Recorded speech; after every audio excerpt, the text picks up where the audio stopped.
Most of the poems that we've read so far have been short lyric poems, but Romantics wrote longer, more complicated lyrics as well, and we group these together under the title The Greater Romantic Lyric. And there are two types, the conversation poem and the Romantic Ode. Both of them, though, have a similar structure, and understanding that structure makes them easier to read and appreciate. So I'm going to go over the structure before I send you off to read some of these poems. The structure works this way. Part 1 begins with a detailed setting or a landscape personally relevant to the poet. Now, this landscape brings to mind some problem, a problem that's usually partly personal, but has larger implications for the society or for humanity. For Wordsworth, that problem is often mutability, that is change, the way that people and society changes over time. For Coleridge, it's often loneliness, alienation, or depression. So he spent some time meditating on this problem, thinking about it, and the resolution to the problem comes when the poet turns to another person. Wordsworth turns in Tintern Abbey to his sister. Coleridge turns in Frost at Midnight to his son. And by turning to the other person, he is able to resolve his problems, to reach a kind of peace with those problems. And then the poem returns to the scene that we started with, but the scene is changed in the light of the resolution of the problems. So, the first kind is the Romantic Ode. It's a relatively long poem with a serious subject matter. It's elevated in diction and style. We've read a lot of romantic poems to this point where the diction has been very, very simple and the style has been quite simple. Here, it's much more poetic, much more complex. So it's not that the Romantics always wrote in this extremely simple style. The Romantic Ode shows them in a much more sophisticated and poetic vein. The Romantic Ode also usually has really elaborately structured stanzas. Its line length is flexible, its stanza length is flexible, its rhyme scheme is flexible, but there is a rhyme scheme, and it's sometimes quite complicated as well. Some examples of the Romantic Ode include Wordsworth's Ode Intimations of Immortality, a very famous poem, Coleridge's Dejection and Ode, and Shelley's Ode to the West Wind. We're not going to read many of these poems. We are going to read Ode to the West Wind when we study Shelley later this week.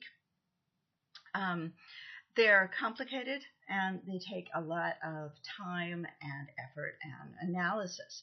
What we are going to read is a couple of conversation poems. These lyrics are personal, long, meditative poems in which ruminations on nature lead to larger issues. They're written in a prosy middle diction, not poetic, but not super simple either, right? Somewhere in the middle between the very simple and the very poetic, a middle diction, the kind of diction you might have if you were having a serious conversation with one of your educated friends, middle diction, ordinary conversational diction. They are in blank verse.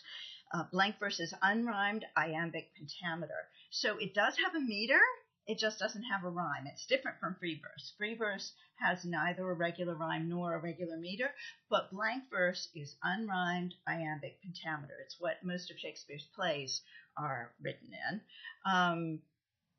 And it's extremely appropriate to the conversation poem. Why?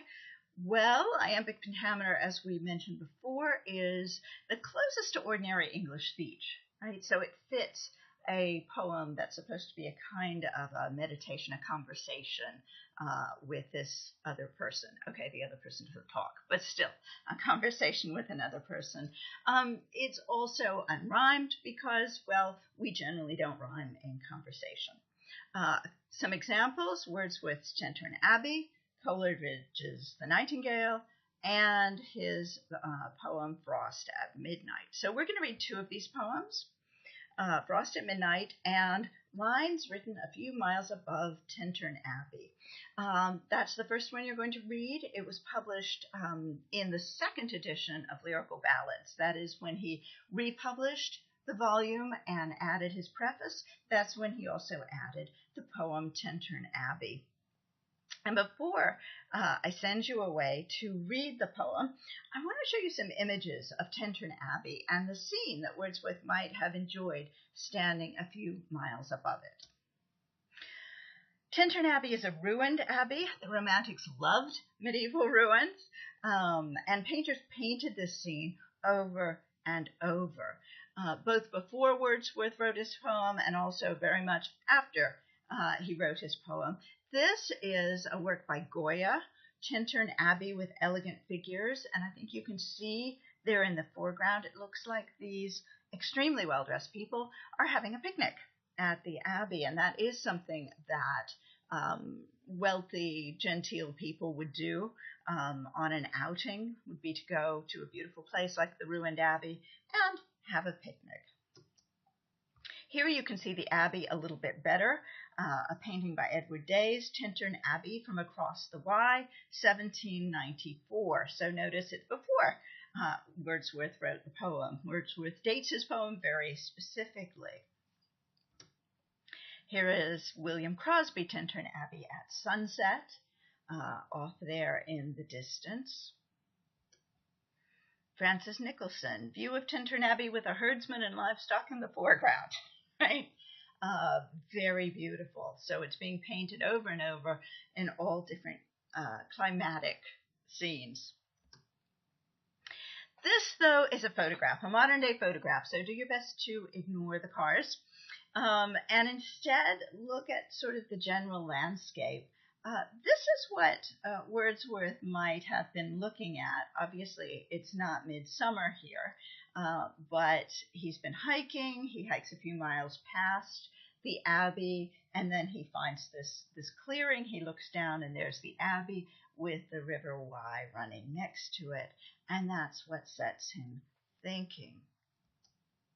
And finally, John Henry Bull, Figures on a Sunlit Lane, Tintern Abbey Beyond. Another similar picture with Tintern Abbey kind of in the background.